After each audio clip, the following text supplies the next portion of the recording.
Welcome. Welcome to tonight's quiet journey. Take a moment, wherever you are, to let your shoulders drop a little further from your ears. Let your jaw soften. Let the small muscles around your eyes release one by one, without any effort on your part. You do not need to do anything tonight. You do not need to remember. You do not need to follow every word. The words will move around you like weather, and you may drift in and out of them as you please. Breathe in slowly, through the nose, if you can, and out through the mouth, gently, as though you were fogging a small pane of glass with your breath. Once more, in your own time, in and out. Feel the surface beneath you. Feel the small warmth gathering where your body rests against blanket or pillow or mattress. Feel the cooler air just beyond that warmth, along the edge of your cheek, along the back of your hand. There's nothing to hold on to. There's nothing to solve. Tonight, you are going to travel a very small distance, very slowly. You are going to step, in your mind's eye, onto a wooden gondola that hangs from a single long cable between two mountain peaks. The gondola moves so slowly that most travelers cannot tell whether it is moving at all. Only that, if they look for a long while, the stars overhead have shifted. Inside that gondola, there are looms. Small wooden looms, one after another, along the length of the car, and at each loom sits a weaver, quietly making a long ribbon of dark silk beaded with the shape of the night sky. Tonight, one of those weavers is expecting you. Her name is Odile. She is patient. She has been doing this work for a very long time. You do not need to hurry to meet her. The gondola is not going anywhere quickly. The stars are not going anywhere quickly. There's time.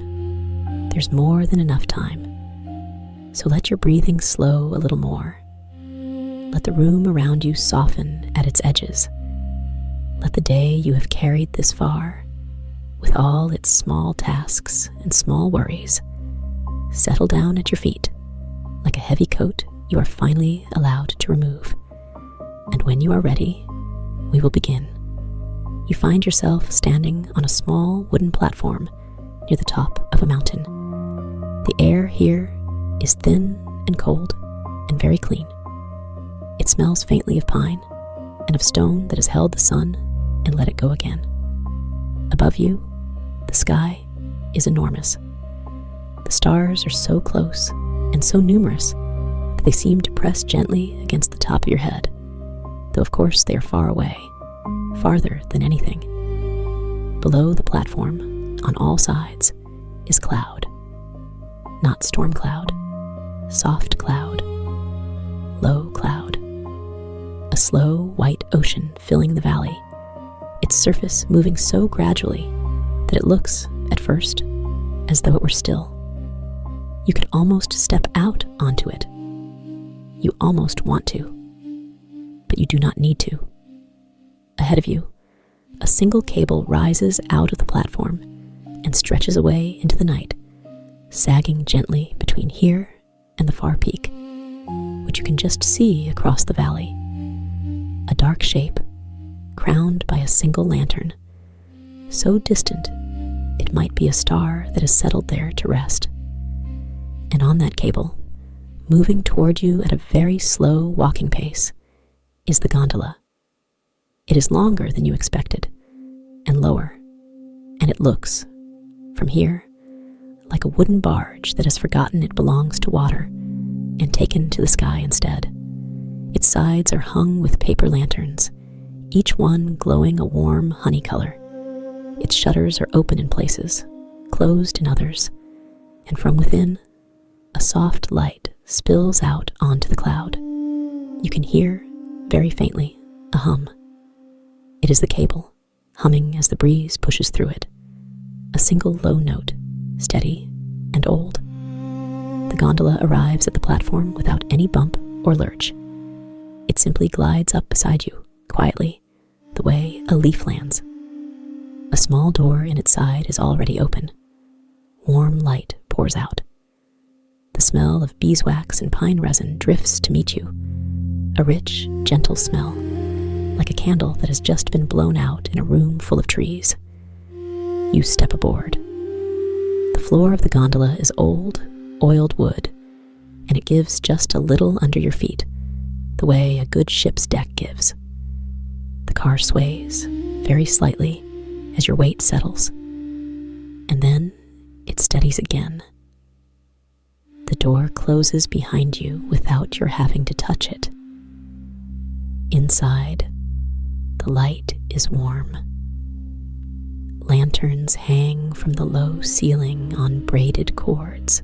Along one wall, small round windows have been left open, and through them, the cool damp of the cloud drifts in and mingles with the warmth of the lanterns, so that the air inside the gondola is neither cold nor stuffy, but somewhere in between, the way air feels in a good greenhouse at dusk. And along the length of the gondola, one after another, sit the looms.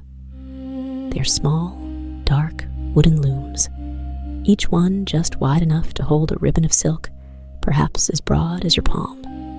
The silk is deep, not black exactly, but a very deep blue-black, like the sky between the stars. The ribbons run through the looms and coil, in soft, loose piles, into baskets on the floor. Some of the ribbons are just begun. Some are very long, spilling from their baskets like slow, dark rivers. At each loom sits a weaver. They are all shapes and ages, though you cannot quite see any of them clearly, because they are absorbed in their work and their heads are bowed. They wear soft, patched garments in blues and grays and the color of moss. Wool blankets are draped over their knees. They do not look up as you pass. They are not being rude. They are simply somewhere else, somewhere inside the small motion of the shuttle and the click of a single glass bead settling into place. You pass 3, 4, 5 weavers before you reach hers. Odile. She looks up as you approach, and her face is kind and lined and unhurried. Her eyes are the color of weak tea. Her hair is silver at the temples and gathered into a loose braid down her back. She wears a soft, dark shawl and a pair of round spectacles that she pushes up to her forehead when she wants to see something at a distance. She does not say hello exactly. She hums once, quietly, in greeting, and she pats the low wooden stool beside her, and you sit. The stool is smooth, worn to a shine by many apprentices before you. A wool blanket has already been folded on the end of Odile's bench. She shakes it out, slowly, so as not to disturb the loom, and she settles it over your knees. The wool is heavy and warm, and it smells faintly of lavender, and of the cedar chest it must have come from. You feel your legs relax beneath it. You feel your back settle against the wall of the gondola. For a long moment, Odile does nothing. She lets you look. She lets you listen. The gondola creaks softly as it moves along the cable. Somewhere above your head, a pulley turns, slowly, slowly, with the quiet sound of well-oiled wood. The cable hums its single low note. The lanterns sway. A drift of cool cloud slips in through the nearest open shutter, brushes your cheek, and slips out again. It smells of high, clean water and of stone. On the small table beside Odile's loom, there's a wooden tray divided into many small compartments. In each compartment, glass beads, some clear as raindrops, some the pale gold of honey, some deep blue, or a soft red-orange like a coal that has almost gone out, or the color of milk. each compartment holds beads of a single size and shade. The largest beads are in the compartments nearest her hand. The smallest are furthest away. Odile picks up the tray, very gently, and sets it in your lap on top of the blanket. She taps one compartment, then another, then a third. Then she folds her hands and waits, because she wants you to look. You look. You see that the beads in each compartment are not all identical after all. Even within a single compartment, some catch the lantern light more than others. Some are perfectly round. Some are very slightly flattened, like tiny lentils. The larger beads, she will tell you in a little while, are for the brighter stars. The smaller beads for the dimmer ones. The colors are for the color of each star, because stars, if you look long enough, are not all the same white. Some burn blue, some burn gold, some burn a warm, banked orange, like the last of a fire. She does not tell you any of that yet. She simply lets you look. She lets you tilt the tray in your lap and watch the lantern light move across the compartments and hear the small, small click of beads settling against each other whenever you shift your hands. Click, click, click. A very quiet sound. The gentlest sound, like tiny raindrops on a wooden roof. Like the sound of a chess game being packed away. The sound settles somewhere behind your ears and stays there. After a while, Odile lifts the tray away from your lap and returns it to the small table. She turns toward her loom. She takes up her work again. And now, without saying anything, she begins to show you. Her hands are slow. This is important. Her hands are slow because the work does not want to be hurried. The silk is fine, and the beads are small, and the coordinates of the stars have been the same for thousands of years, and there is no reason to move quickly. There is no station along the way to reach at a particular hour. The gondola will arrive at the far peak sometime before dawn. The ribbon will be finished when it is finished. She lifts the shuttle. It is a small wooden shuttle, dark with use, with a spool of very fine dark thread wound around it. She slides it through the warp, those upright threads that run down the length of the loom, and it makes a soft, whispered sound as it goes. She catches it on the other side. She lets the shuttle rest there. She lifts the beater, a flat wooden bar, and taps the new row of weft gently into place against the row before it. Tap. The sound is soft. It is almost not a sound at all, just a gentle settling. Then she picks up a single glass bead from the tray beside her. She threads it onto a fine needle, which she has already threaded with silk, and she sews the bead into the ribbon at a very particular spot, not just anywhere, but at the coordinate where, in tonight's winter sky, a certain star is shining. She does not have to look up to know where the star is.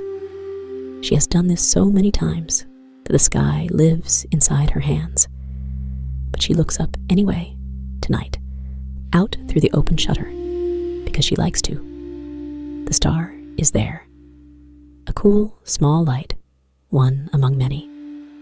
She smiles faintly and returns her eyes to the ribbon. You lean in a little. You watch her fingers. They are steady and slightly worn at the tips from years of pressing threads flat. She takes another bead. She sews it in beside the first, a very short distance away.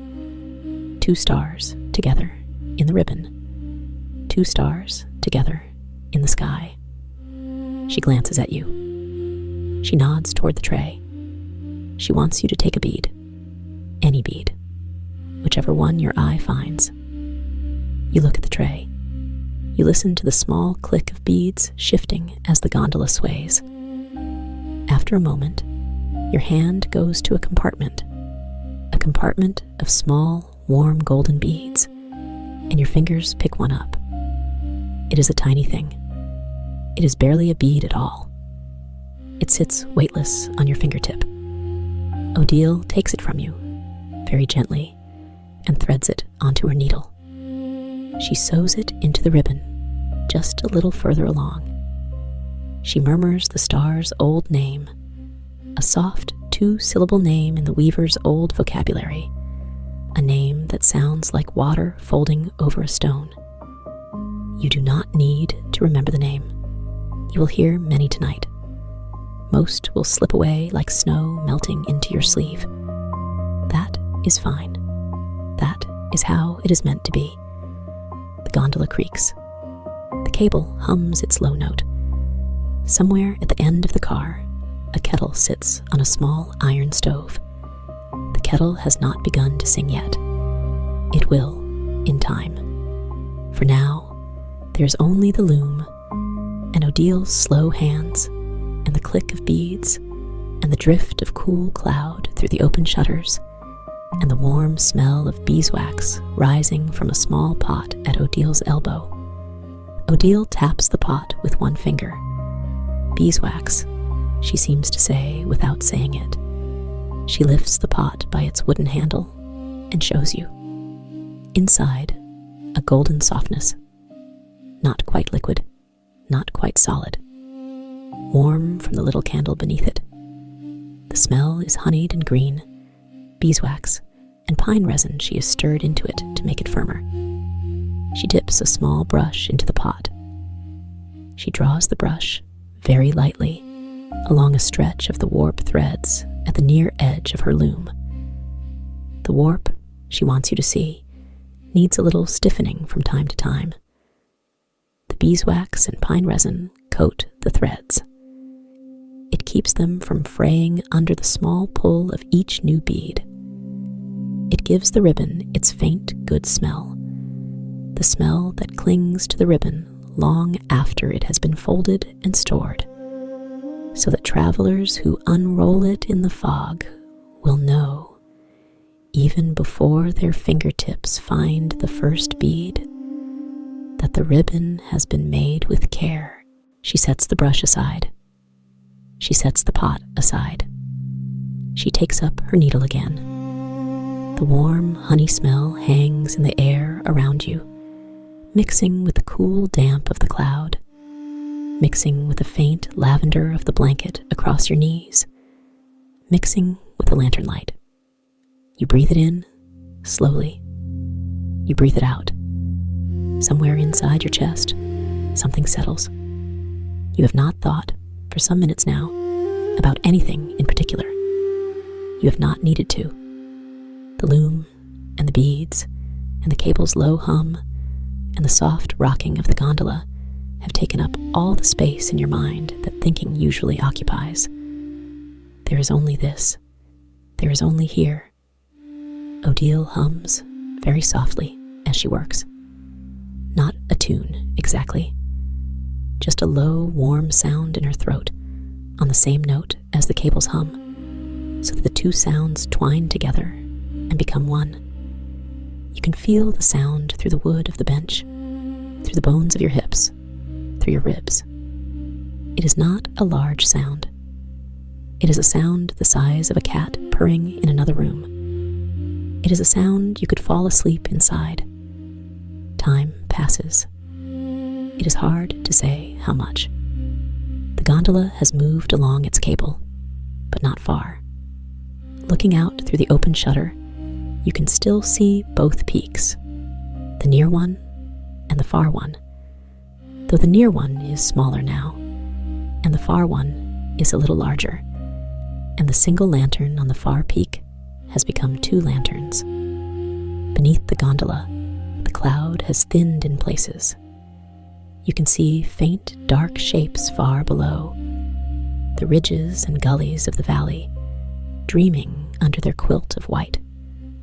Odile finishes another cluster of beads. She sits back. She lifts her spectacles onto her forehead.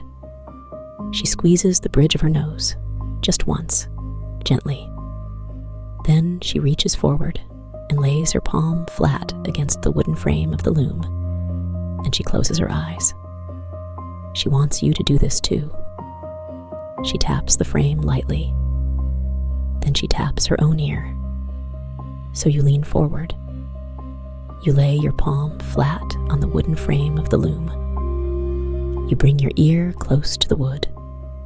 You close your eyes, and you hear it, the hum, the cable's low, steady note, traveling down through the pulleys, down through the wooden frame of the gondola, down through the loom, and into the bones of your hand, and into your ear. It is deeper than you thought.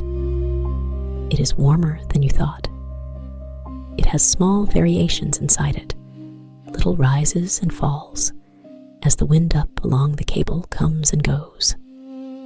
It is a note that has been sounding in one form or another since before you were born, since before the gondola was built, since the first cable was strung across this valley long ago.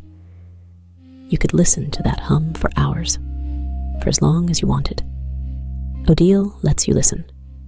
She does not hurry you. When at last you sit back, she smiles, a very small smile, private, and returns to her work. She sews in 3 more beads, then 4, then a small cluster of 5, close together, in the pattern of a constellation you do not yet recognize. She murmurs the name of that cluster, the Sleeping Otter. You look up, out through the shutter, and there, low in the eastern sky, is the Sleeping Otter. 4 bright stars and 1 dimmer one, curled around themselves in a way that does, if you let your eye soften, look a little like an otter curled asleep on its back with its paws tucked up. You smile. The name is a good name. You will remember this one, perhaps. Odile hands you the needle, just for a moment, just to feel it. The needle is smooth and cool between your fingers. The silk thread trailing from it is thin as a whisper. She does not ask you to sew anything. She only wants you to feel the weight, or rather, the almost nothing weight of the tool she works with.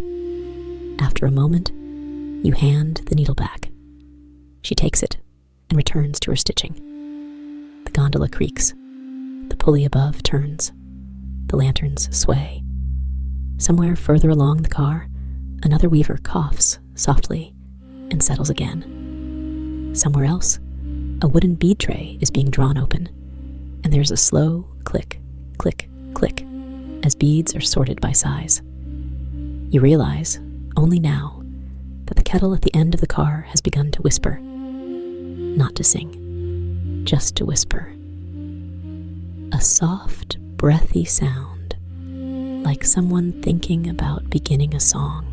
The stove beneath it glows very faintly through the seams of its iron door. Odile hears the kettle too. She nods at it once, as though acknowledging an old friend who has arrived a little early. But she does not rise yet. There's time. The kettle will let her know when it is ready. She threads another bead. The 2 sisters, she murmurs. 2 beads side by side, one just slightly brighter than the other. She sews them in. She smiles at them as though she is greeting 2 old friends of her own. You look out through the shutter again. The 2 sisters are there in the sky. 2 soft lights close together, one just a little brighter than the other. They have watched over this valley for a very long time. They do not hurry either. The kettle's whisper deepens gradually into a low, thoughtful hum of its own. Odile hears the change. She sets down her needle. She slides a small wooden pin into the ribbon to mark her place. She stands slowly, with the small, careful movements of someone who has been sitting a long time, and she stretches just a little, hands at the small of her back, chin lifted, eyes closed. She rests her hand briefly on your shoulder. Her hand is warm and light. "Come," she seems to say, without saying it. "Come see." You rise too. The wool blanket slides from your knees and falls softly onto the bench. Your legs feel a little far away, the way legs do when you have been very still for a while. You steady yourself against the wall of the gondola. The wood is warm under your palm. It has been warmed by the lanterns, by the weavers, by all the long, quiet hours of this crossing. You follow Odile along the length of the car. You pass loom after loom. The weavers do not look up. They are not being rude. They are inside their work. One of them is sewing tiny milk-colored beads into a stretch of ribbon shaped like a long, slow curve. Another is brushing beeswax onto a fresh section of warp. Another has paused entirely and is holding a bead up to the lantern, turning it slowly, watching the light move through it. You pass baskets of finished ribbon, coiled softly. You pass small stacks of empty bead trays waiting to be refilled. You pass a low shelf where finished charts have been rolled and tied with twine and labeled in a script you cannot read. Winter, one label seems to say. Summer, the names of months in the weaver's old vocabulary, the names of years. At the end of the car, the little iron stove crouches on its bricks, glowing gently. The kettle on top of it is old copper, dark with the fires of many nights. A curl of steam rises from its spout and drifts up into the low ceiling. Beside the stove is a small wooden shelf with 3 tin cups, a small clay jar, and a wooden spoon. Above the shelf, a bunch of dried herbs hangs from a hook. Chamomile, pale and papery, tied together with a strip of dark cloth. Beside the chamomile, a small bundle of pine needles, still faintly green. Odile takes down the chamomile. She crumbles a handful of the pale flowers into her palm. She adds a few pine needles, breaking them between her fingers so that the sharp green smell rises into the air. She drops the whole handful into a small clay pot. She lifts the kettle, carefully, using a folded cloth to protect her fingers, and she pours steaming water over the herbs. The smell that rises is warm and sweet and faintly resinous. It is a smell like a summer meadow at the edge of a pine wood. It is a smell like being small and being carried and being told that everything is fine. You breathe it in. You feel your ribs expand. You feel them soften as the breath goes out. Odile lets the tea steep. She sets the kettle back on the stove, off the direct heat, so it will stay warm, but not boil dry. She lifts the little clay pot with both hands and swirls it gently, so the herbs turn over in the water. She waits. You wait beside her. Neither of you speaks. There's nothing to say. The stove hums with a small, low fire. The kettle sighs. The gondola sways and creaks and hums and drifts along its cable through the winter night. Somewhere far below, cloud moves over cloud, patient as thought. When the tea is ready, Odile pours it into 2 of the tin cups. She wraps her hands around one cup. She hands the other to you.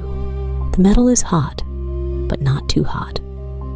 Just at the edge of what your hands can hold without flinching, which is exactly the temperature you want, because the warmth soaks straight through your palms and up your arms and settles in your shoulders. You lift the cup toward your face. You breathe in the chamomile steam.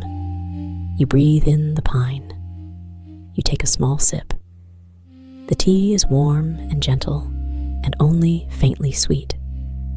There's honey somewhere in it, though you do not remember Odile adding any. Perhaps a spoonful was already in the pot before she poured. The pine gives it a whisper of the mountain, a whisper of the high air outside. The chamomile gives it its quiet. You take another sip. You feel it move down through your chest, warm and soft. Odile leans against the little shelf, her cup held near her face. Her eyes are half closed. Her shoulders have loosened. You realize that she, too, has been carrying the small, careful attention of her work all night, and that this cup of tea is her small, careful rest. She takes it seriously. So do you. You stand there at the end of the car, drinking your tea for what might be a long time. You do not measure. The lanterns sway. The cable hums. The cloud drifts past the windows. Occasionally, a very faint sound reaches you from far away. A low, muffled note, softer than a bell, but shaped like one. And you understand, without having to be told, that it is the bell of the far station, ringing quietly against the mountain, letting the gondola know that it is still expected, still awaited, still on its way. The bell is not loud. It is only a suggestion of a bell. But it is there, and it is friendly, and it belongs to this night. When your cup is empty, Odile takes it from you, gently, and rinses both cups in a small basin of water on the shelf. She turns them upside down to dry on a folded cloth. She hangs the chamomile back on its hook. She wipes her hands on the front of her shawl. She nods toward the loom. You walk back together, more slowly than before. The tea is warm inside you. The wool blanket is waiting on the bench. Odile settles onto her stool. You settle onto yours. She spreads the blanket over your knees again. She does this without thinking, the way one might close a door behind a small animal, out of kindness. You feel the wool's soft weight.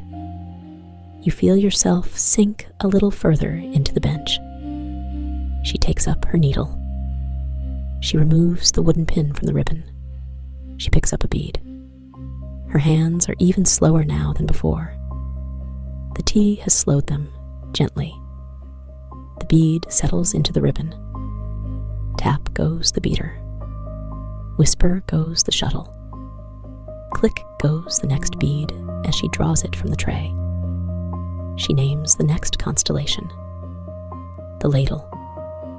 7 beads, 4 making the bowl, and 3 the handle. She sews them in, one after another, in the pattern she has known since she was younger than you. You glance up through the shutter. The ladle is there, tipped on its side, patient. It has always been there. It has always been patient. She glances at you. She taps the tray. Your choice. You look at the tray. You watch the lantern light move across the compartments. Your hand hovers, then settles, and you pick up a bead. A small, deep blue bead this time. You place it in her palm. She smiles. She threads it. She sews it in. She murmurs the star's name, a soft old name that curls at the end like smoke. You do not remember the name a moment after she has said it, and that is fine. The bead is in the ribbon now. The bead is in the ribbon, and the ribbon will be finished, and the ribbon will be rolled and labeled and stored on a shelf, and one night, many nights from now, a traveler will unroll it in the fog, and their fingertips will find that bead, and they will know that this star is here, above them, though the fog hides it. They will know they are not alone under the sky. That is what the ribbons are for. That is what all this careful, unhurried work is for the travelers who come after, for the nights when the weather is thick, so that the sky can be read by touch when it cannot be seen, so that the shape of the constellations lives in the hands of the world, and not only in its eyes. Odile sees you understand this. She does not need to say so. She only sews the next bead, and the next, and the next. The gondola drifts on. The near peak is smaller now. The far peak is larger. The 2 lanterns on the far peak have become 3. The cloud below has thinned in more places. You can see, in one place, the dark curve of a river through the valley, faint and slow, catching starlight. In another, the small shape of what might be a village, its own lanterns, like a scatter of embers among the trees. Everything down there is asleep. Everything down there is at rest. Odile pauses again, briefly, and lifts a length of finished ribbon from the basket beside her. She lets it drape across her hands. The beads catch the lantern light, and the whole ribbon seems, for a moment, to shimmer like the sky itself. She turns the ribbon so that the beads face her palm, and she closes her hand loosely around it, and she draws it slowly through her fingers. Her eyes are closed. Her lips move faintly. She is reading. She is reading the sky by touch, the way the travelers below will one day read it. Bead after bead, constellation after constellation. Her fingertips know each one. They know when they have passed the Ladle. They know when they have reached the Sleeping Otter. They know when they have arrived at the 2 sisters, and they pause there just for a moment before moving on. She opens her hand. She lets the ribbon settle back into the basket. She offers you the free end of it, a small, dark tongue of silk, beaded near the tip. Try, she seems to say. You take the ribbon. It is heavier than you expected. Silk always is. The beads press very gently against your fingertips. You close your eyes. You draw the ribbon slowly through your hand. You feel a bead, then another. Then, a little further along, a cluster of 3. Then a long stretch with only 2 small beads. Then another cluster. You cannot name what you are feeling. You do not have Odile's years, but you can feel the pattern of it. You can feel how the beads are not scattered evenly, but come in shapes, small groupings, longer curves, sudden bright pairs. You can feel that the sky has a rhythm. You can feel that the rhythm is old. You can feel that you are, for a moment, holding the whole winter night in the palm of your hand. You open your eyes. Odile is watching you, her weak tea eyes soft. She nods, once. She takes the ribbon back and lets it settle into the basket. Then she returns to her loom, to the ribbon still in progress, to the small handful of constellations yet to be beaded before the gondola arrives at the far peak. She works. You watch. Time thickens, becomes soft. The pulley above the gondola turns, slowly, slowly. The cable hums. The lanterns sway. The cloud drifts past the shutters, cool and clean. The blanket presses gently against your knees. The wool smells of lavender and cedar. Odile hums, low, on the cable's note. Click goes the bead in the tray. Whisper goes the shuttle. Tap goes the beater. Sigh goes the kettle far away. Muffled goes the far bell, faintly, faintly, from the far peak. You do not notice at first that your eyelids have grown heavy. It happens slowly, the way everything happens here. Slowly, the muscles around your eyes soften. Slowly, Your gaze rests on the ribbon in the loom without quite focusing. Slowly, your breathing lengthens until each breath is longer than the last. Odile does not look up, but she knows. She has apprenticed many travelers on many nights, and she knows the shape of a mind letting go. Her hands slow further. Her humming grows softer. The bead she is threading takes twice as long to thread as it did an hour ago. She does not mind. She has all night. She has more than all night. She names another constellation. Her voice is almost a whisper now.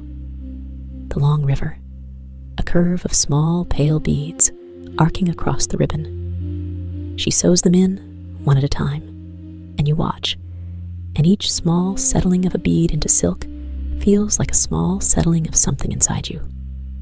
A bead, a breath, a bead, a breath. The gondola sways. You realize, with something like distant surprise, that you can no longer tell whether the sway is the gondola's or your own, whether the low hum is the cable's or your own quiet breathing, whether the click of beads is happening on the small table beside you or somewhere much further away, in another room, in another night. It does not matter. The sway and the hum and the click are all one thing now, and that thing is holding you gently, the way the wool blanket is holding your knees, the way the gondola is holding all of you, weavers and looms and lanterns, above the sleeping valley. Odile lets the last constellation she named finish itself under her fingers. She reaches for a bead. She threads it. She sews it in. She reaches for another. She threads it. She sews it in. She does not name it. It does not need a name. It is only a small light in a very large sky, in a very quiet night. You close your eyes. You are still on the bench. The blanket is still across your knees. Odile is still beside you, still working, her humming lower than the cable now, softer than the cable. The tea is still warm somewhere inside you. The beeswax still hangs faintly in the air. The pine still lives quietly at the edge of every breath. The far bell rings once, muffled, and settles. You do not need to open your eyes again. You do not need to see the last of the beads settle into the ribbon. You do not need to reach the far peak. The gondola will arrive when it arrives. The ribbon will be finished when it is finished. Odile will roll it carefully and tie it with twine and label it in the old script and place it on the shelf with the others sometime before dawn in her own good time. You do not need to be there for any of that. You can let the gondola sway. You can let it carry you. You can let the cable's low note carry you. You can let Odile's humming carry you. You can let go. The lanterns sway. The cloud drifts.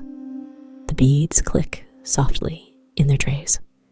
Somewhere ahead, above the far peak, the sky is deepest and darkest. Somewhere below, the valley sleeps under its quilt of cloud. Somewhere behind, the near peak has become a small, dark shape with a single distant lantern.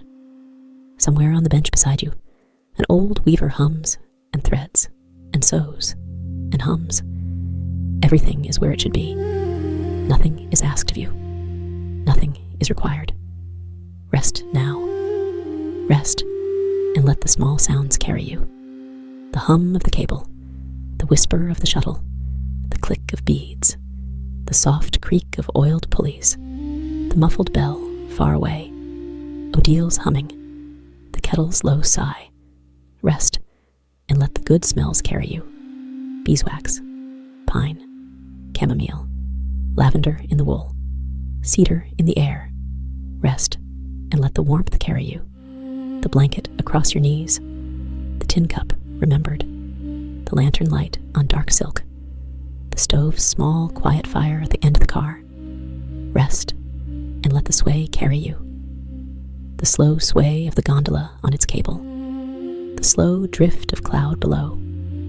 The slow turn of stars above. There's nothing to do. There's nowhere to be. There's only the ribbon growing, bead by bead, in the loom beside you. Only the winter sky being written, star by star, into silk. Only the night being kept, gently, for the travelers who will come after. You are safe here. You are welcome here. You may stay as long as you like. Odile hums softly.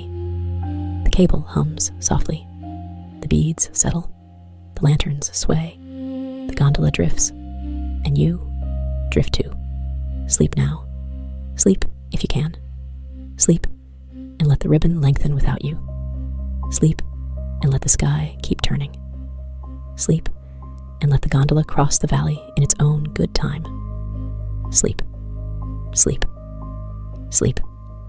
And if you do not sleep just yet, that is well too. There is no hurry here. There is no schedule to keep. The gondola will cross when it crosses. The ribbon will grow when it grows. The stars will turn when they turn. You may rest with your eyes closed and simply listen. You may rest with your eyes half open and watch the lantern light move across the ceiling of the car. You may rest in whatever way feels easiest. Odile does not mind. Odile has kept company with many travelers on many nights, and she knows that sleep comes in its own time, like weather, like the slow arrival of morning. She hums and threads and sews and hums. She does not look up. She does not ask. She only continues. The shuttle moves. Left and then right. Right and then left. A small bead is chosen from the wooden tray. A small bead is set into the weave. A soft click. Another. Another. You feel your shoulders soften a little more. You feel the blanket grow warmer against your knees. You feel the tin cup, though you set it down long ago, as a small remembered warmth in your hands. The car sways. The cable hums. The lanterns move, ever so slightly, on their brass hooks. Their light moves too. A slow, pale swim across the wooden walls, across the folded blankets in the basket by the door, across the low stove at the far end of the car. The stove pops once, softly. A small settling of wood. Nothing more. Somewhere beyond the windows, a single snowflake drifts past. Then another. Then, after a long, slow pause, a third. It is not really snowing. Only a few flakes have wandered up from the valley, curious, weightless, and they pass the gondola without touching it, and continue up into the dark, and are gone. You watch them, or you do not watch them. Either is well. The valley below has gone very quiet. The small lights of the near village have dimmed, one by one, as people have set their lanterns down and gone to their own quiet rooms. Only a few windows remain lit, small and yellow, like beads on a dark cloth. They too will settle in time. Above, the stars have shifted a hand's breadth. The bright one that stood over the far peak now stands a little to the side of it. The pale band of the winter sky has turned slowly, as it always turns, without hurry, without noise. Odile has been weaving that turn into the silk. The bright star is there now, in glass. The pale band is there, in fine white thread. The far peak is there, in a darker blue. The ribbon has grown a little longer while you rested, a palm's width, perhaps two. It is difficult to measure such things when time moves so gently. She hums a little differently now, a softer tune, a slower one, the kind of tune one hums when the night has grown deep and the work has grown easy, and there's no one to disturb. You breathe with the tune, without meaning to. In, on the low note. Out, on the long one.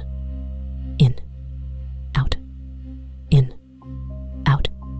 The gondola sways. The cable hums. The lanterns move their soft light. The stove keeps its small fire.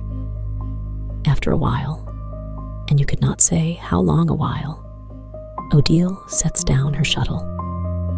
Not because she is finished, only because it is time, in her own quiet reckoning, to pour a little more water into the kettle. She rises without sound. She crosses to the stove. She lifts the kettle, tests its weight, and tips a small measure of water into it from a clay jug on the shelf. She sets it back. She adjusts the small door of the stove, just a little, so the fire will breathe.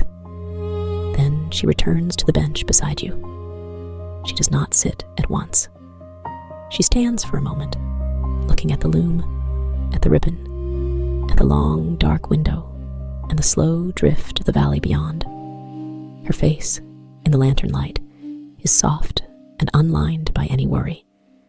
Her hands rest, briefly, one over the other, at her waist. Then she sits. Then she takes up the shuttle. Then the humming begins again. Then the shuttle moves. Left and right. Right and left. Click. Click. You are still here. You have not gone anywhere. The car is still warm. The blanket is still across your knees. The cable still hums. The lanterns still sway. You are exactly where you were meant to be. There is nothing else to do. There is nothing to remember. There is nothing to plan. The night is long. The night is kind. The night is being kept gently on your behalf by hands that know what they are doing. The ribbon lengthens, a finger's width. Another. The stars turn. A little more. The gondola drifts toward the far peak, toward its distant lantern, in no hurry at all. You feel yourself grow lighter and slower and quieter. You feel your thoughts, if there were any, soften at their edges until they are no longer thoughts, only small, warm shapes, like coals in a low fire. They glow and settle and glow and settle. They do not need tending. They will keep themselves.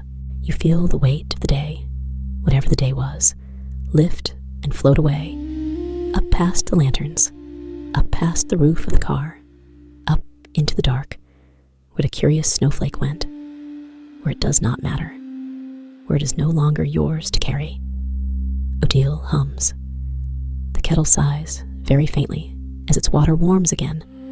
The stove ticks once in its iron. The cable hums its long, low note. And somewhere, far below, the near village is fully quiet now. All its windows are dark. All its lanterns are set down. All its people are asleep, or nearly so, under their own warm quilts, in their own small rooms, where the smell of pine and beeswax lingers, where a kettle waits on a cold stove for morning, and on the far peak, the single distant lantern still burns.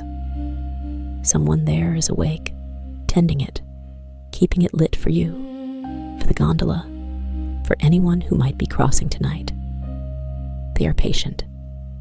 They will wait as long as it takes. They do not mind. The gondola drifts on. You drift on. Odile hums. The shuttle moves. A bead. Another bead. A soft click. A softer click.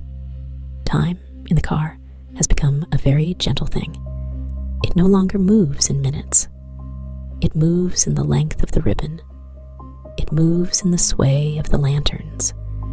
It moves in the turn of a single star from one side of the peak to the other. It moves in Odile's humming, which is a kind of clock that keeps only easy hours. You do not need to know what time it is. You do not need to know when the gondola will arrive. It will arrive when it arrives. Someone will be there to meet it, and to help you down, and to lead you to a small, warm room with a bed already turned back, and a small lamp already burning low. But that is later. That is not now. Now is the bench. Now is the blanket. Now is Odile beside you, and the loom, and the ribbon, and the winter sky being written into silk. Now is the hum, and the click, and the sway. Now is enough. You let your head rest a little more, perhaps against the folded shawl at the corner of the bench, perhaps against the wooden wall of the car, which is warm from the stove and smells faintly of cedar and pine and long ago varnish. You let your hands settle, one in your lap, one at your side, or both together, folded softly, the way Odile's rested when she stood at the loom a moment ago. You let your eyes close if they have not already, or you let them stay just barely open, watching the lantern light move across the ceiling, watching the slow drift of the ribbon growing on the loom, watching a small pale star framed for a long moment in the corner of the window, then sliding out of view as the gondola turns very slightly on its cable. The star is not lost. It has only gone to another window, or to the sky above, which is very large and holds all its stars easily and loses none. Odile hums. The cable hums. The kettle sighs. The lanterns sway. The stove ticks softly. The beads settle in their tray. The ribbon lengthens. You are here. You are safe. You are held. Nothing more is needed. And in time, no hurry, no signal, no bell, you will feel the gondola slow. You will feel the sway grow gentler still. You will feel, without opening your eyes, that the far peak is near. The single lantern at the station will glow closer and brighter and warmer through the window. Odile will finish the row she is on, and no more than that. She will set down the shuttle. She will fold her hands. She will hum one last soft phrase, and then let the humming settle into quiet.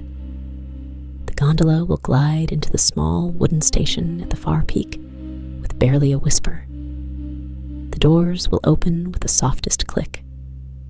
The night air will move in, cold, clean, smelling of pine and stone and distant snow, and then the door will close again, gently, before the cold can settle.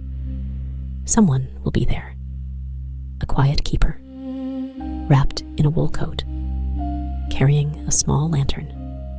They will nod at Odile, and Odile will nod back, and no words will be spoken, because none are needed. The keeper will help you down. Their hand will be steady. Their step will be slow. They will lead you along a short, covered walk where lanterns burn low in glass hoods, where the boards of the floor are warm and soft with age. They will open a small wooden door. Inside will be a small, warm room, a bed already turned back, a quilt of many gentle colors, a pillow that smells faintly of lavender, a small stove in the corner, its fire low and orange, a cup of water on the little table beside the bed, a single lamp, its wick already trimmed low. The keeper will nod. The keeper will withdraw. The door will close softly. But that is later. That is not now. Now is the gondola. Now is the bench. Now is Odile, humming, weaving, patient. Now is the slow drift across the winter valley under the slow turn of the stars.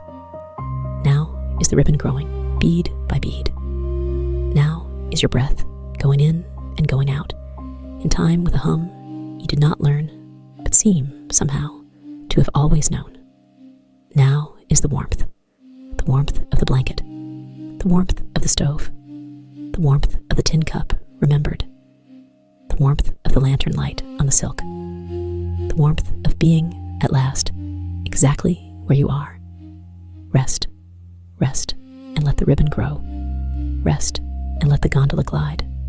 Rest, and let Odile keep her small good work. Rest, and let the stars turn. Rest, and let the valley sleep beneath you. Rest, and let the far peak wait with its single kind lantern. Rest, and let the night unfold itself, slowly, without you. Rest, and let your breath grow quiet. Rest, and let your hands grow soft. Rest, and let your shoulders grow easy. Rest, and let your thoughts settle one by one like beads into a wooden tray. Rest, rest. You are safe on the gondola. You are safe on the bench. You are safe beside the loom. You are safe under the blanket. You are safe in the lantern light. You are safe in Odile's quiet company.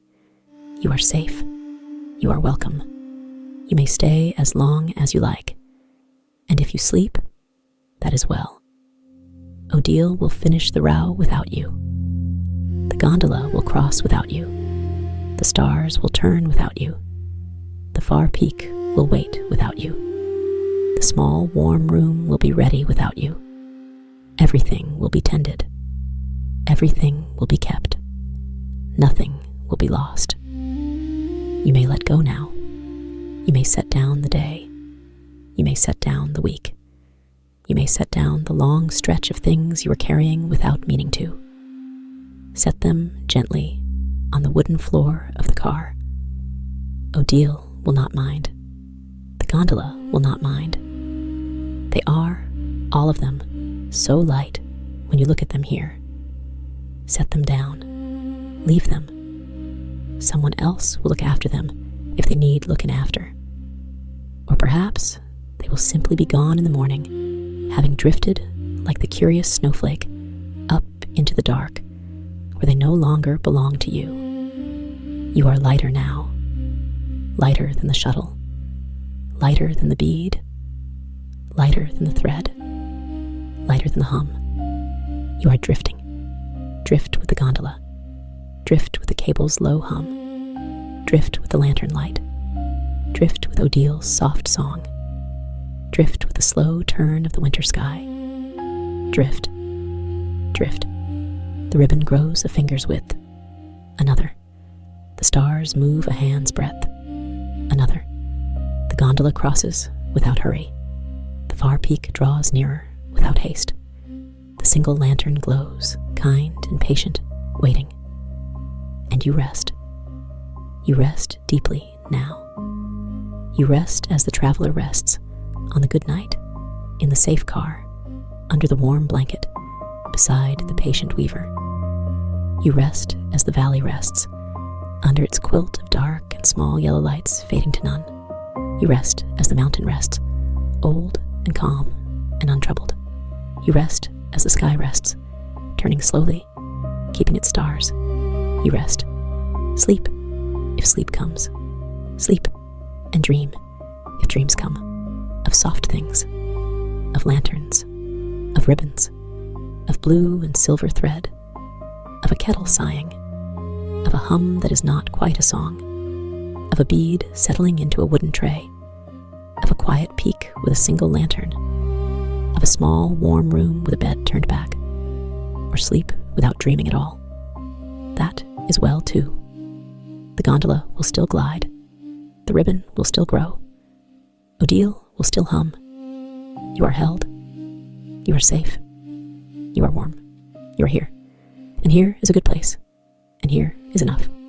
Sleep now. Sleep. Sleep. The hum. The click. The sway. The warmth. The lantern. The ribbon. The star. The peak. The night. Odile. The gondola. You. Rest. Rest. Rest. Good night. Good night, traveler.